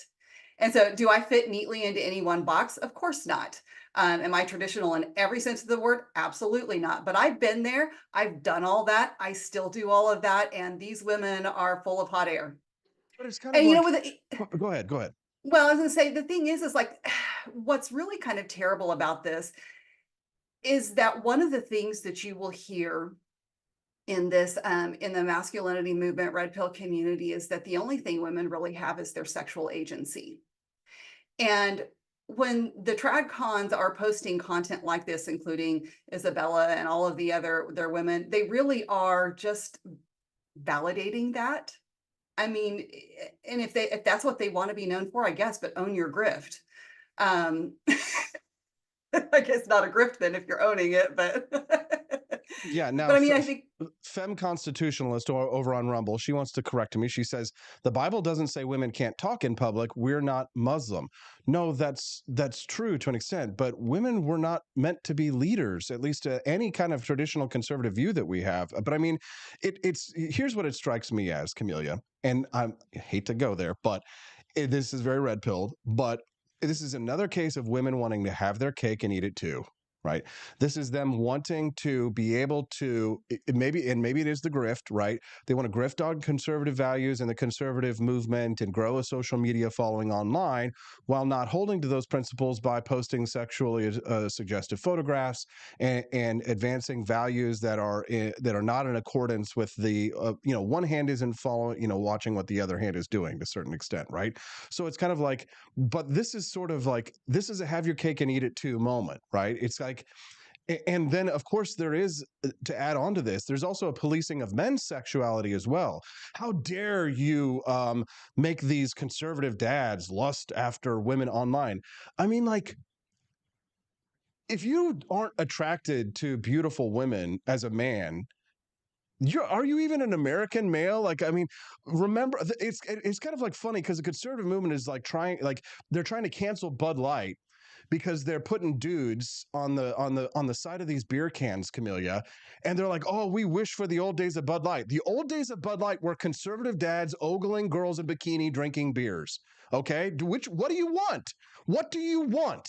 Like what everybody wants to have it both ways, but unspoken in this is that we cannot satisfy the desires of men. We must force them also to only ever be attracted to their wives, who, by the way, have sold out the 5X size dress on there. You want to have your cake and you want to eat a lot of it too, don't you? A lot of it. I prefer pie, but that's a different story. Do I have a point, or doth the man protest too much? I think it's true. The unfortunate thing is that in this culture war of the sexes that has really risen in prominence the last year, especially, it's like anything else we do. It lacks balance. The pendulum swings from one end to the other, and so we're going from feminism, and actually the women who are now tradcon LARPing are back to selling themselves, but just in different ways. And so they're still posting the thirst traps, because I'm sorry, and people are all over the place with this Isabella video, and it's been a little annoying and fascinating to watch at the same time where people land on this, because the truth of the matter is she did not post that video to tell you how to make a cake. And like anybody who says otherwise is gaslighting you. Hey, this listen. is so. What do you mean? She's not allowed to post cooking videos. Her crime is cooking while hot. Well, yeah. Cooking while being attractive. Cooking while it's all having about large breasts. It's all about how you frame your video, right? Like, what are the rules of video content producing, and what is in what frame, what portion of the video? And we know what was in the prominent portion of the video all the time, and it wasn't the cake. God bless America. God bless America. Good but morning. this is engagement farming at its finest. For sure. Femme constitutionalist over in Rumble Chat. She's got a bone to pick with me today. She says conservative and libertarian moms of today can watch Austin while getting ready to homeschool for the day and check Twitter while the kids eat lunch. The mama bears are roaring. Roar. Glad to have it. And it's nice to meet you, Femme Constitutionalist. We hope that you enjoy the content today. And we haven't scared you away like we did Guokas, who just says he's out. He's done with this calendar discussion. Aw. He's done with it. So for those of you who are brave enough to stick around, make sure to click like and subscribe. Oh, and Bert Toast Space Girlfriend dropped a buck into the kitty and says, we have a new merch idea for you, Austin, AP burkas. There you go. Okay, go ahead, Camilla. There's no nuance in the issue. It's like anything else, right? You have to be all the way on one side or all the way on the other, and I am here, like in the middle. And you're both terrible. Well, listen, I'm a libertarian, so it doesn't bother me, right? I think it's fine, and I'm happy with pointing out the hypocrisy to an extent, and maybe Isabella has been hypocritical in one way or another. I'll ask her about that tomorrow. She's going to be on, and I'll just say, hey, listen, do you think that these, that your stated values contradict like your behavior with these things? And there's a different. But I mean, here's the thing: she did post, I think yesterday, that she feels like she doesn't fit in with where the modern conservative movement is at, and all the libertarians were saying, hey, you guys need to take a look at us. But I mean, it's kind of like, we rise out of the swamp, covered in muck, and we're like, join us down here, the libertarian movement. We're not all that attractive ourselves. Bless her heart, she's young, and the thing is that she's very good at engagement farming, and that's the thing with Aubrey Huff that you mentioned. Don't slide into someone's DMs and then expect them to not make it public if you go and then publicly excoriate them. She's wrong about him being married. That's fine. And that guy wasn't married? He's separated or divorced, I think, has been for a while. So he's not thank you married. for correcting the record on that. So he did nuke his account over it though. And really? He nuked his entire account. So you want to hear something? I mean, go ahead. You want to hear something funny? So yesterday I was in the kitchen and I was reaching out to Isabella, and this is so funny. I almost clowned myself hard. I almost ended up one of those DM screenshots. So I'm messaging Isabella, and I'm standing in the kitchen talking to Stephanie while I'm texting her, and Stephanie says something very sweet to me or something like that, and I kind of like, have you ever like started texting something you're thinking, or like started writing something you're thinking, and like you're like, oh shit, why am I saying this or something like that? It's like related to something that you're hearing. So like I was getting ready to say to Stephanie, oh, I love you, babe. So I started, because I didn't want to interrupt her, I started typing "I love you" in the DMs to Isabella. I mean, I was like, holy shit, delete, delete, delete, delete. And I was like, Stephanie, oh my God, you almost got my fucking career ended. You wouldn't have need Javier Milei to boost your numbers at that point. It would be off the charts. They would have put me on full blast. They would have, look, a married man DMing this attractive conservative woman. Anyways, we had a good laugh about it yesterday. Now everybody in the live stream can see it anyways. But, you know, this is why things like this, and I tweeted this the other day, and other people have said the same thing. It's things like this that make me glad to be a libertarian, because at least I'm not a hypocrite. Sure. I mean, this is what it's about for me, is integrity. And I think that she is not operating in integrity in how she portrays herself online. And she says she wants to be taken seriously, you know, from a political perspective. She has a Substack, but here's the thing. If you look at her profile page, I'm talking about Isabella, she basically has a bunch of links that say says you can book her. Now, it doesn't say what you can book her for. Like, there's no information about that. Like, why would I want to book her for anything? And there's also, you know, might ask her. Well, I'm gonna say, might also ask her about the things that are swirling out there about the videos that she supposedly has been selling of herself. Maybe, you know, questionable videos. Is this, wait a minute. Is that true? Is that something that people have been saying, or? Yes. And this is coming, you know, and like, this stuff kind of drives me crazy, but it's just like, if they're going to burn each other down, fine. But she's been going back and forth with Rollo Tomasi about this, and she called out his daughter and whatever. And there's a world of difference between what she's doing and what his daughter's been doing. And like, he's old enough to be her dad, but his daughter, I mean, for all people like or don't like about Rollo Tomasi, his daughter has gotten married. She is a comms director for a pro-life women's center. I mean, she's doing good things with her life. And what's Isabella doing? She's grifting on Twitter. Just saying. Okay. Well, there you go. So we can tell where you stand on this one for sure. Yeah, it's just, you know, I don't care what people do, is, you know, but be honest about it. Bird Toast Space Girlfriend sent in $20. Thank you, Bird Toast. She says, for the Burka babes. LOL. Great. JNP Jr. 1980 says, to be frank, she could be accepting bookings for speeches. My guess is she's trying to compete with Candace Owens. That's possibly true. Well, I would direct you to her Substack, on which there are 2 articles. And then good luck with that if you want a speech based off of that. That's all I'll say. Well, listen, I want to hear her out and hear her side of things, especially because if she's feeling a little bullied online, and I think that to some extent she is, because again, she's young, right? And she's probably trying to figure out her way in the world. I know a lot of young people get in that kind of situation. And here's the thing. I can understand why it's difficult to be a young woman who is attractive, because if you're a young man, you know, if you've never been an attractive person, and I was for a brief period in my life, so like, you know, I can experience on a microcosm, maybe from like 25 years old to 30 years old, right? But if you're a beautiful young woman, you know, you're just not ready for all of the hot dogs flying at your face to a certain extent, right? The kind of like the power, because women achieve this massive amount of power. It's kind of like being rich before you know what the value of a dollar is, to a certain extent, right? Sure. Like, how can you sort of blame young, beautiful women for wanting to take advantage of that? Because again, it's not as if like it's going to last forever to a certain extent, right?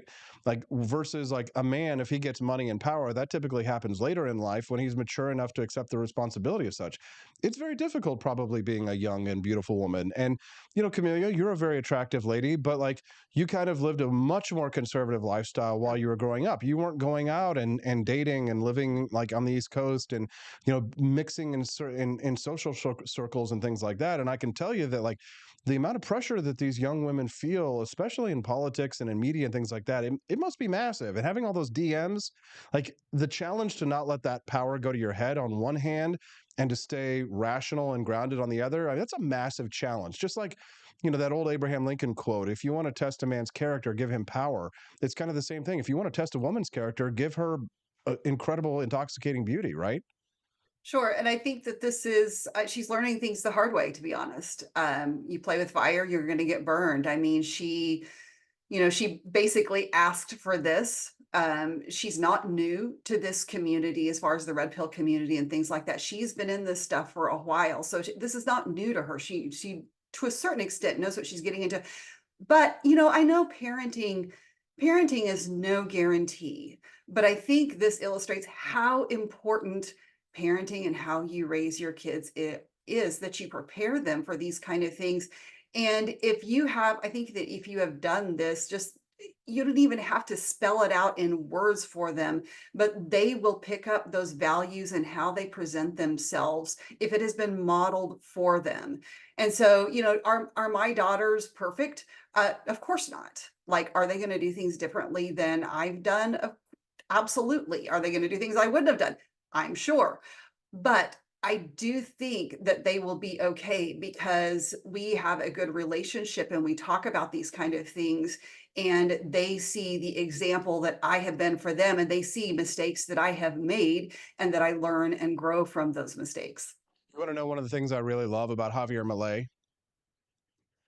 Is that he's a tantric sex coach. I know. That's the thing. This is what's so fascinating about him, is that he is doing what he has done in just like regardless of his personal life. He's not just a libertarian, he's a libertine.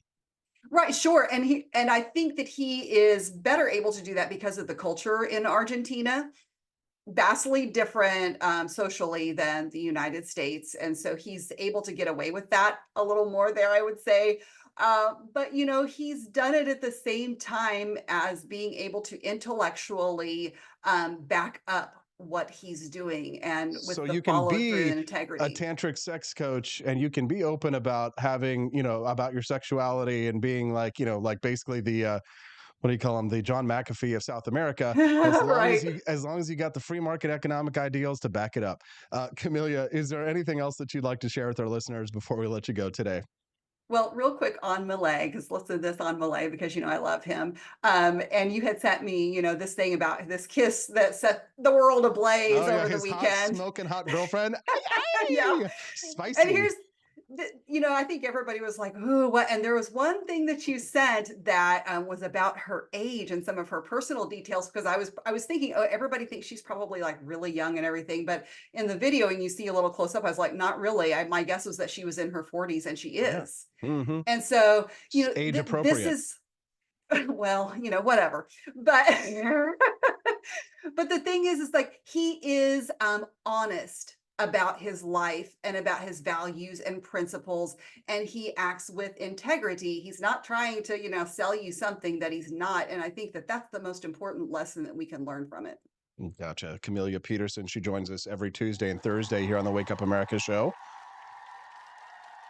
We appreciate you very much. Thank you, Camelia. We'll see you on Thursday. Thank you very much for your time, and Happy New Year. Have a great day, everyone. Have a great day. That's Camelia Peterson. What do you guys think? Isn't she wonderful? We've got Javier Milei content coming up. My buddy Alejandro Chafuan, he was my former boss at the Atlas Economic Research Foundation, will be joining us in 5 minutes to talk a little bit about the Argentinian president's plan to pull the rejection of the BRICS agreement, which is an agreement by Brazil, Russia, India, China, and can't remember the last name. Is this Salvador? Oh, we'll see. When we get back, we're going to talk to Javier Milei. Not Javier Milei. Well, I hope we'll talk to Javier Milei at some point.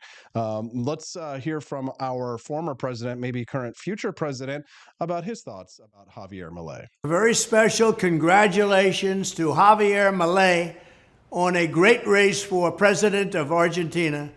The whole world was watching, and I am very proud of you. You will turn your country around and truly make Argentina great again.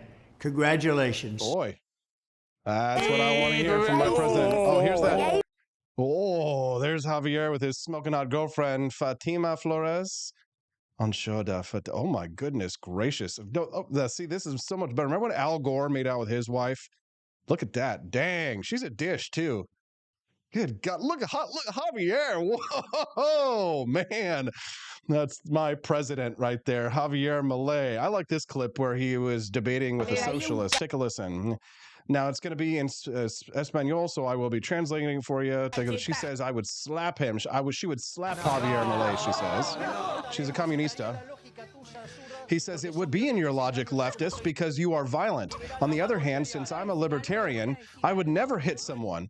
She says, I'm going to say something. I was born in the Cuban Revolution, and I feel happy. You are contaminated, he says. Ooh. She says, I'm very grateful. He says, go back. Go back then. Go back to Cuba. Go back to Cuba, Javier tells her. Go back to Cuba. He says, it's a paradise. Go back to Cuba. It's a paradise. Go back to Cuba. Cuba and Argentina, before communism, were one of the richest countries in the region. Look what socialism did. Everything socialism touches makes it shit, destroys everything. Japan was an island of stone. Look what they did. The difference is capitalism and communism. If you go to Cuba, I pay you the ticket, he says. Milei, you don't have sensitivity and you don't understand anything about life. She says, love and the people. He says, you know what? All the Samaritans, all the sentimentals, they are a poor generation generating machine. God bless Javier Milei. You know why I like Javier Milei? Because he loves America and Israel. Alineamiento de geopolítica es Estados Unidos Our geopolitical alignment, he says, is the United States and Israel. That is our international policy. Nosotros no we are not going to align ourselves with communists, he says. Con comunistas. God bless Javier Milei. All right, I got to go because I got to go get my buddy, Alejandro, my former boss, to talk about Javier Milei rejecting alliances with India, Russia, and China, and embracing good old US of A, baby, on the Wake Up America show at wakeupAmericaShow.com. Yankee, go home. Want an engaging website to boost your business? You're just a click away from 5-star Fiverr talent. Hundreds of freelancer skills like web design. Head to Fiverr.com today and get something started. American conservatism is distinct, like America is distinct from the United Kingdom. American conservatism's roots comes out of the Wild West, out of pioneerism. The difference between American conservatives and European conservatives is that Americans are cowboys. We are that God, guns, gold, and girls. It's wild here. And we should stay that way. We shouldn't allow a European version of conservatism to come and infect us here. We like it wide open spaces here, you know, deep in the heart of Texas and all that.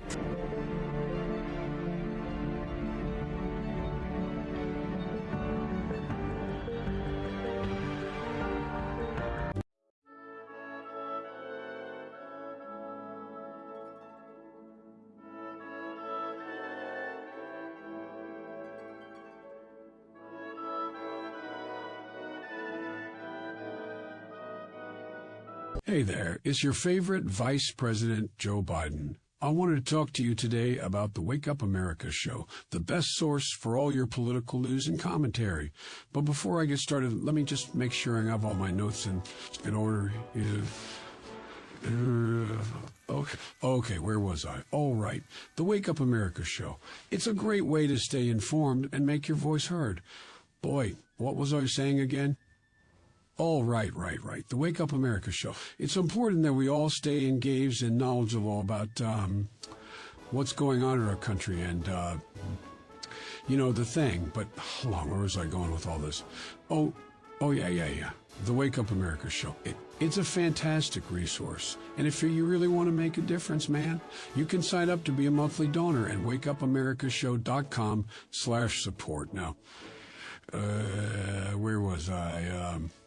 Oh, that's right, the Wake Up America show. So if you want to stay woke and support a great cause, head on over to wakeupAmericaShow.com/support and sign up to be a monthly donor today. And if you're feeling generous, you can even give a donation in my name. Thanks for listening, and keep on keeping on, America. Come on, man.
Thank you for watching the Wake Up America show with my dad. Today, I'd like to share with you 3 reasons why you should visit Dad's online store at apforlibertyshop.com. Number 1, you can get exclusive freedom-loving merch designed by AP himself, or me mum, Steffi. Liberty Laura has made some designs as well, and blimey, they are great! Number 2, most of these products are so wicked that they aren't even allowed to be advertised on Facebook or Instagram. Modern machine guns and a proper keychain. Plus, our Grover Cleveland t-shirt is so spicy apparently that leftists on Facebook specifically banned it from appearing on the website. Number 3, you're supporting liberty lovers just like you. Spend your money where you earn it, and you help me Pops build a community that supports what you believe. Bloody hell, this commercial is running too long. Gotta run. Bye now. Don't forget to visit apforlibertyshop.com. That's apforlibertyshop.com.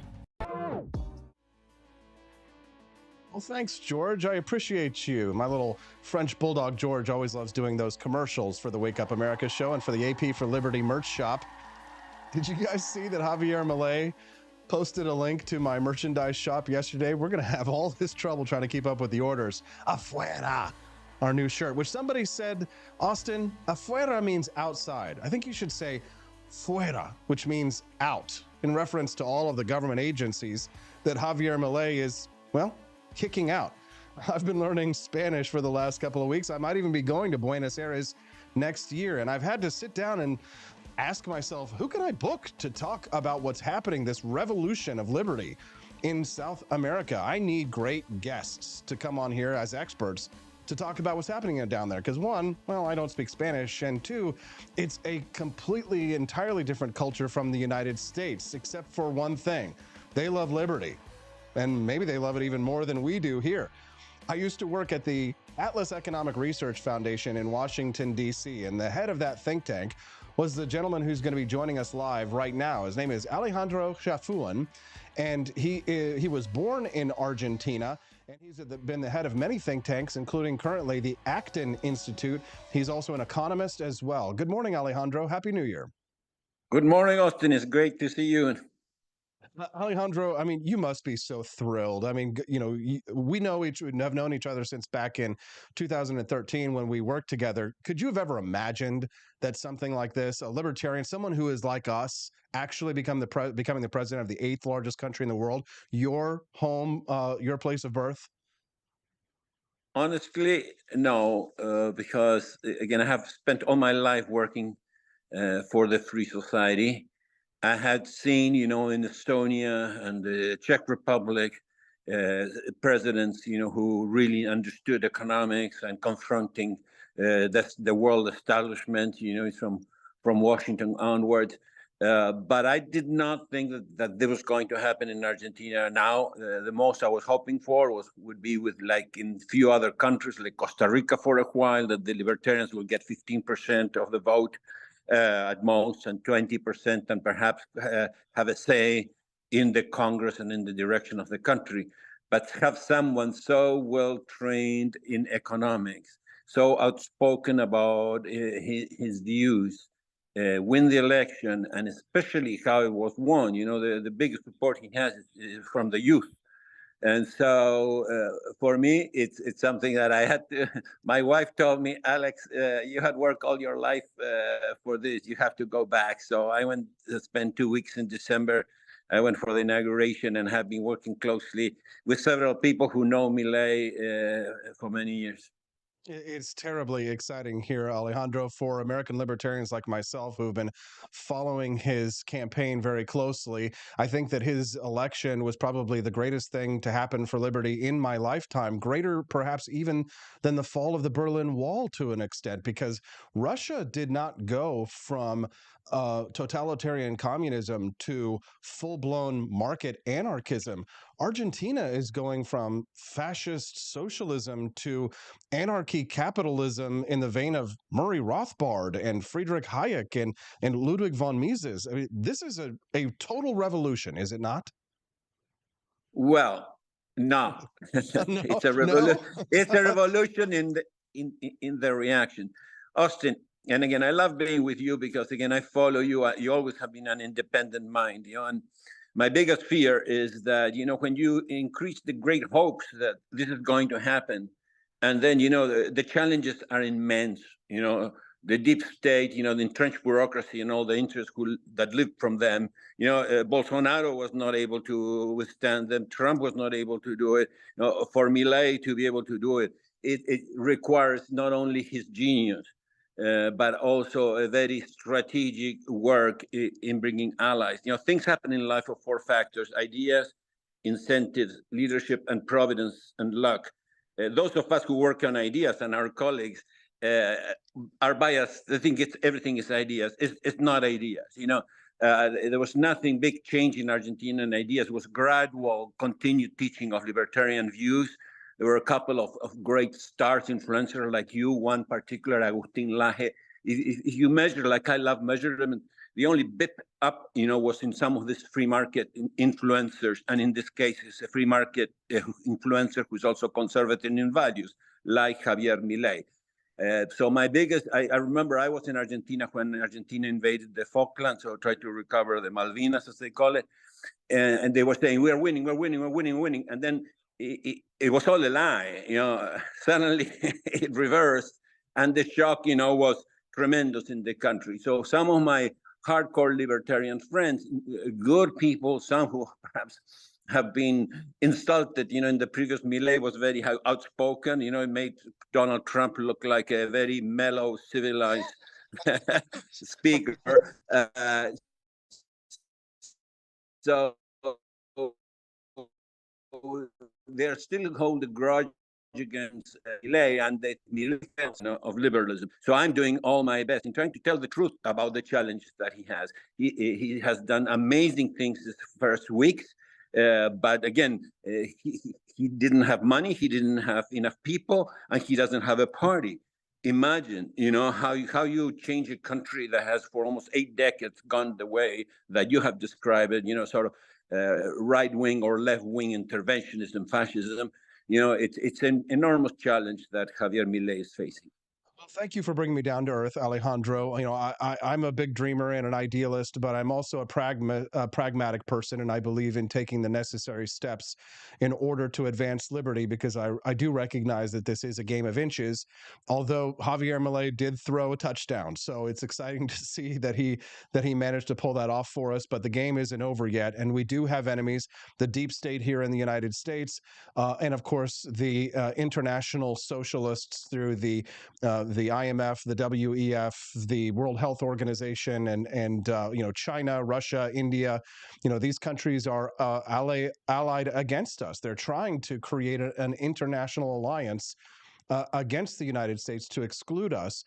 Javier, I've been speaking, I guess you might say I've been jousting with American libertarians in recent months, starting on October 7th with the terrorist attack by Hamas on Israel.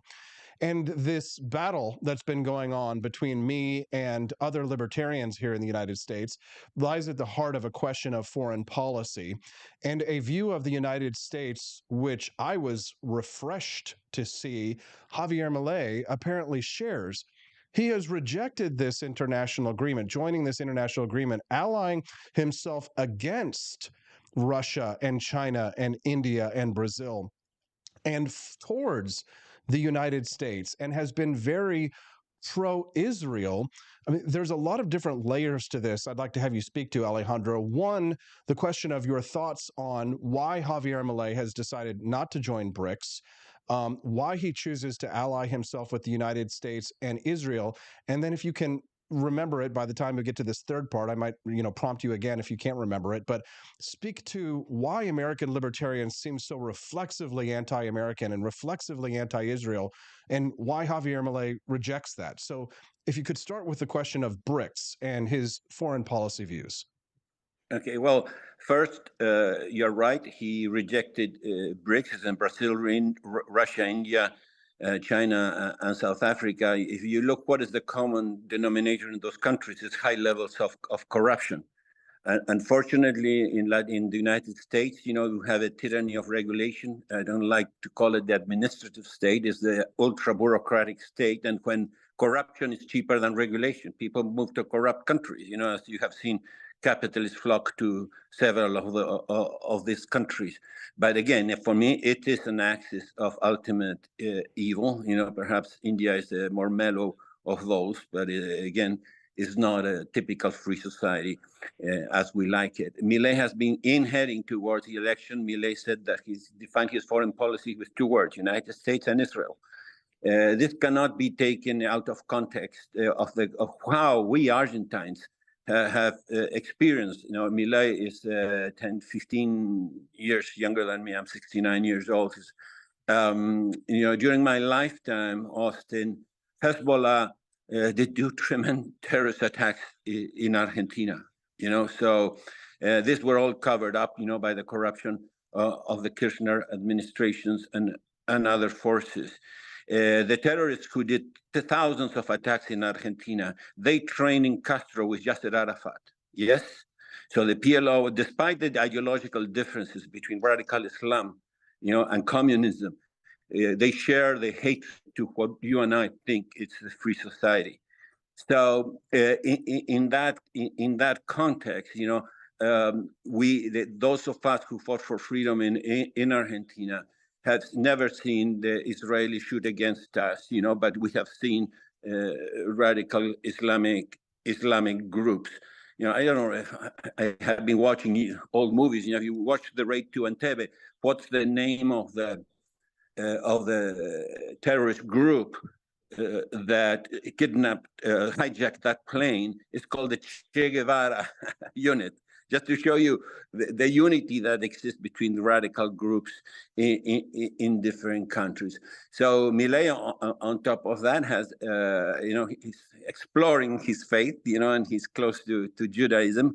But Milei is aware that the United States, what is the United States? It's Joe Biden, the United States. There are many divisions. I think my role has been to try to explain to the people around Milei who's who in the United States government. If you trust whoever the agencies of today tell you, go and see this person at the EPA or at the FBI or at the CIA or at the World Bank, careful. Those people perhaps want your downfall. So they're going to trap you to destroy you, and vice versa. I think that my role is trying to tell people like you who is who today in Argentina. So the first, yes, was fantastic. The foreign minister that Argentina has is the treasurer, Diana Mondino. So that commitment has been fulfilled. But I heard recently an interview saying the socialists were our great enemy. because they wear their colors and they tell you what they believe. I'm more concerned a big push is very intelligent that is going on to bring Javier Milei into the Great Reset, the World Economic Forum. This is being done, by ambassadorships, by, Milei needs partners. So they pick people who have contacts to the deep states in each country. And again, how can he resist this? One of the first invitations he got was from the World Economic Forum to go to Davos. The first reaction, even by his team, is that he should not go. My first reaction was he should go if he speaks the same language as before the election, but without the four-letter words. Tell them the truth about climate change. Tell him the truth that is not a human right some of us don't believe it's a human right to kill a human life in the womb, on and on, So if he goes and tells them, and it's the true Milei, I honestly agree with you with what you said. Yes, this is one of the, I think, the 2-3 most life-shattering events that I've seen in my life. With the fall of the Berlin Wall, but that was like a gradual thing.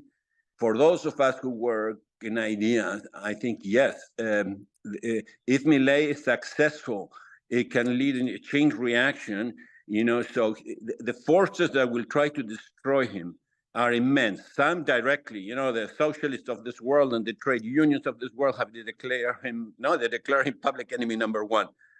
But the establishment, I think, is very dangerous. So I think I answered you. So it's not that he thinks everything that the United States does is okay, or he knows that there are divisions in Israel. That many different sects and even local people don't like Bibi Netanyahu. But again, he basically said that as what is the basic direction of the Argentina will be towards the Western, what we understand as the Western world, And the third one, remind me, what was your question? Well, listen, I think it's less relevant to what we're discussing here. Let me shelve that question here for a moment because I have something of, I think, greater importance to ask you. Let me reset though, because we do have maybe about 100 people who have joined us since we started. I want to make sure that people know who we are and what we're discussing. This show is live after all. Good morning to all of our friends who are watching us at rumble.com this morning. We're glad to have you on the show. I'm the host of the Wake Up America show, Austin Peterson. I'm joined by an old friend and a former boss of mine, Alejandro Shafuan. Please forgive my butchering of the Spanish speaking of these names, but I am working on it because of the excitement of all of the new friends that I've made from Argentina. Alejandro, who's joining us right now and being so generous with our time, is an Argentinian-born economist and the head of several think tanks. I met him when we worked together in Washington, D.C. for the Atlas Foundation. He's also now the head of the Acton Foundation. Many of you might be familiar with Lord Acton and his influence on the modern liberty movement. Alejandro is speaking to us now about the election of Javier Milei. Alejandro, I'd like to ask you about, now please forgive me again for butchering these names, a gentleman in Buenos Aires who is a congressman there by the name of Agustin Romo contacted me about, he'd been seeing some of my tweets that Javier Milei was reposting. And he contacted me specifically to tell me that American libertarians and people like myself should support Donald Trump. Now, if I go to a libertarian meeting and I say something like that, Alejandro, I will get booed off the stage, maybe harder than I got booed and ejected when I tried to run for president as a libertarian in 2016. There's nothing worse to say to American libertarians than we should support Donald Trump. How should I react to that? What do you think about that? And should American libertarians support Donald Trump? Should we listen to Agustin Romo from Buenos Aires? Well, it's mixed. Just for the record, I'm managing director of the international area of Acton, but still involved in many groups. That's why I'm focusing so much in Argentina. Look, Trump was on the bottom of my list, when the election was starting. But when you are faced between two choices, I think engineers and economists have been the people who have been voting more logically. If one guy shows me all bad and the other guy shows me some good, I will vote for the guy who shows me more good. So I know many people who are libertarians who ended up voting for Donald Trump, not as the first choice. I don't believe in giving blanket endorsements to anyone. Right now, Donald Trump is running to the sort of, you call it left of DeSantis, because part of the libertarian crowd that is leftist on everything except economics. So they don't like that DeSantis is even more consistent with Trump's views, on life, on economics, on crony capitalism. So they don't like DeSantis' agenda. So now they're putting all their money into Nikki Haley, who, again, she did some good things, but she's not the typical pacifistic libertarian candidate, So I tell them, keep your eyes open, I couldn't speak in the early rounds about in Argentina because, as I told you, Javier Milei had insulted some of my best friends and the family of my best friends, But see, I'm not into politics. But when the choice, is so clear, suppose if we have, Donald Trump or Joe Biden or Gary Newsom, I don't think Joe Biden will end up being the candidate. Then for me, I recommend libertarians not to marry with any candidates. I like Rand Paul a little more than Ron Paul. I always voted for Ron Paul when I had a chance. But again, so I think tell your audience, keep your independence, but there is, I really think it's very damaging when I see people just saying Milei is not Donald Trump, when in so many aspects he's more similar to Donald Trump, from moving the embassy to Jerusalem, to confronting the status quo on topics of climate change, defending life, on and on. He doesn't know as much economics as Trump. Obviously, he knows very little about economics. It's just instinct, but he knows much more about construction infrastructure. He knows much more about how leaders act, posing that it's all fake, that there are powers behind that are ruling everything. So again, tell your audience, maintain their independence. It's your libertarian spirit, and my libertarian spirit. We don't have to be married to any particular candidate. I love that message, Alejandro, and I think that that's a good one to take out to our libertarian friends as we come into this election year. It's going to be an interesting one, although I have to say that part of me does look towards an optimistic future where Donald Trump is the president of the United States again, and he and Javier Milei work together to bring our two countries into better alignment and to have, the export and import of goods between our two countries, more free trade between these two countries. I hope that Javier can convince Donald Trump of the merits of free trade between countries, especially because we are going to need each other, in a competitive world. And we saw that during the pandemic, we absolutely cannot trust China with our supply chain. But these are deeper economic questions. I've already been a little bit too jealous of your time, Alejandro. I want to be respectful of your time this morning.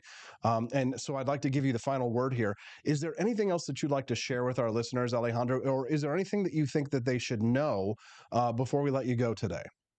Well, on exactly this last point, people my age, the mature classical liberals or libertarians over 60, we knew about some of the weaknesses of Milei. He didn't win any governorship. For us, it was key that he would join forces with the best of I call it center left, the centrist party, which luckily Patricia Bullrich, who I know since he was a late teenager, who's now Minister of National Security, former Minister of Labor, she completely changed her views in many topics. But part of that, Macri was the previous centrist president. Macri got along very well with President Trump, and during President Trump, they took away the tariffs for lemons, for example. But Argentina was cross-subsidizing diesel through soy taxes. It's a complicated thing. So he put a tariff on. Or his cabinet put tariffs. So I think that as the part of the foreign team. And of Argentina, and some of the ambassadors come from friends of the Macri government, the possibility that they will establish a good relationship with part of the best of the Trump administration if he comes back, or any other Republican administration, I think it's a fact. So just give them a chance. You cannot hide truth for much longer. there are weaknesses in some of the appointments in the judicial system. And, corruption is a great cancer in Argentina. And in order to buy social peace, there have some appointments that have been done for that purpose. Again, I'm in favor of a certain degree of drug legalization. But again, from little kids to others, you cannot, from one day to another, you cannot do it. So Patricia Bullrich is leading a big battle against the narco cartels. If you legalize it today, they will end up owning half of the country. So it's complicated. So give them a year, at least a year, so that the next time we speak, we say, yes, Austin was right. It was a pivotal moment in the history of libertarianism and free markets. And this guy, Milei, is being held by the forces of heaven, this cat that he uses, of Maccabeans, he has been bringing people even to think about the need to look for higher help in our battle for freedom. Well, if you speak to Javier Milei, let him know that Austin Peterson would be happy to join the forces of heaven, and we wish him the best here from the United States. As they call us, Yankees, proud Yankees. Alejandro Chafuan, thank you for being so generous with your time today. Thank you for being a true North libertarian and for fighting for these beliefs that we share. We look forward to hearing more in the future from you about the miracle of Argentina. Thank you for your time today, and have a wonderful day, sir. Happy New Year to all. Take care. Happy New Year. That's Alejandro Chafuan. What did you guys think? Can I ask you a question? Where else are you going to hear interviews from people like that? He was at Javier's inauguration. You probably had no idea who Alejandro Chafuan was until today. See, this is why you want to be a subscriber to the Wake Up America show here on Rumble. You want to be somebody who tunes in Monday through Friday from 7 to 9 a.m. Central Time, because you're just not going to hear interviews and questions like that, especially if you're a libertarian or liberty curious or just somebody who loves economic freedom, personal liberty, right? You're just dipping your toes in. Those kinds of interviews aren't happening anywhere else. Only here on the Wake Up America show at wakeupAmericaShow.com. Don't forget, get yourself a box of delicious Founding Flavors coffee. It's a hit, 5 stars, 5-star ratings. Independent third-party company does my reviews. So I don't go out there and fake all these reviews. I have hired a company to do my reviews to ensure that they are all 100% accurate. So go to apforlibertyshop.com and check out the reviews for my Founding Flavors coffee. You will find that people love it, and it's delicious and nutritious. Get yourself some. I think it's like, 1 calorie? Check it out at apforlibertyshop.com. That's apforlibertyshop.com. I loved this shirt so much that I made a copy of it over at apforlibertyshop.com as well. You can only get this shirt I put little pink AK-47s on them. apforlibertyshop.com. Check it out over at apforlibertyshop.com. Let's see. Some people were saying it looked like Barney Rubble, something like that. apforlibertyshop.com. You can get your Javier Milei hoodies as well exclusively at apforlibertyshop.com. My beautiful Liberty Retro fashion, the Liberty Retro Electric AK-47 Aloha shirt is available. We just sold our first one this morning. Look like Barney Rubble with machine guns. We'll be back tomorrow on the Wake Up America show at wakeupAmericaShow.com.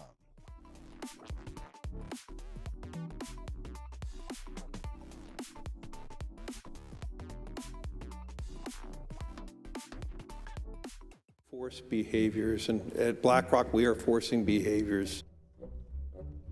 Mao ordered his citizens to throw off the 4 olds. Old thinking, old culture, old customs, and old habits. So, your whole life went in the garbage overnight, no biggie. And those who resisted were attacked by an army of purifiers called the Red Guard, who went around the country putting dunce caps on people. Yeah, who didn't take to being a new kind of mortal being. If you don't force behaviors, whether it's gender or race or just any way you want to say the composition of your team, you're going to be impacted. Well, things haven't been so sweet for Ben & Jerry's after the company posted an anti-American tweet, a few of them, on the 4th of July. The ice cream makers declared the United States was founded on stolen indigenous land. Well, someone should tell Target that, because They're now selling swimsuits with tuckums in the women's section of the store. And they even have a line just for kids. Yeah, we're going to reach out to Ben & Jerry's and ask them how they can live with themselves as they operate a multi-billion-dollar company on stolen land while declaring other people give up their so-called stolen land. This is the child section. This is literally the kids section. I'm next to a literal onesie that says whatever the hell that means. We have glad you came out, and I'm so happy that you're queer. In the kids section. Are you kidding me? I'm sorry, but pride and toddler don't belong in the same sentence. Good news! Starbucks will offer its workers reimbursement of travel expenses related to accessing abortion and gender-affirming procedures. Kyle Rittenhouse was seen wearing a Black Rifle Coffee Company shirt, and they wanted to distance themselves from that individual. Key employees at the company also were donating to Democrats. Hafer doubled down on throwing many in his base under the bus, describing them as racist and a repugnant group of people.